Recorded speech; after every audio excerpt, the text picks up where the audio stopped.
Welcome. রাজ্য সরকারি কর্মচারীদের বহু প্রতীক্ষিত ডিএ মামলার আজকে কিন্তু হিয়ারিং ছিল এবং ডিএ মামলার যে আপডেট উঠে আসছে সেখানে যেটা জানা যাচ্ছে, ডিএ মামলার হিয়ারিং নিয়ে আজকে কিন্তু বিশেষ কোনো অগ্রগতি হয়নি।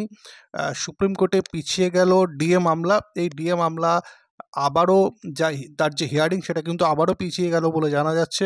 এখনও পর্যন্ত যে আপডেট উঠে আসছে সেখানে জানা যাচ্ছে সুপ্রিম কোর্টে ডিএ মামলার হিয়ারিং পিছিয়ে গেল এবং পরবর্তীতে নতুন বেঞ্চ গঠন হবে। সেই নতুন বেঞ্চই কিন্তু ডিএ মামলার হিয়ারিং হওয়ার সম্ভাবনা, এবং সেই সম্ভাবনা যেটা জানা যাচ্ছে যে মার্চের কোনো একটি তারিখে এই ডিএ মামলার হিয়ারিং হতে পারে। যদিও আজকের ডিএ মামলার দিকে রাজ্য সরকারি কর্মচারীরা অধীর আগ্রহে অপেক্ষা করছিলেন, কিন্তু আজকে কিন্তু এই মামলার কিন্তু বিশেষ কোনো আপডেট উঠে আসেনি।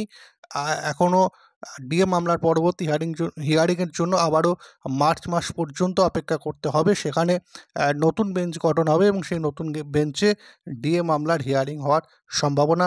এই সংক্রান্ত কোনো আপডেট উঠে এলে আবারও আপনাদের সামনে তুলে ধরার চেষ্টা করব।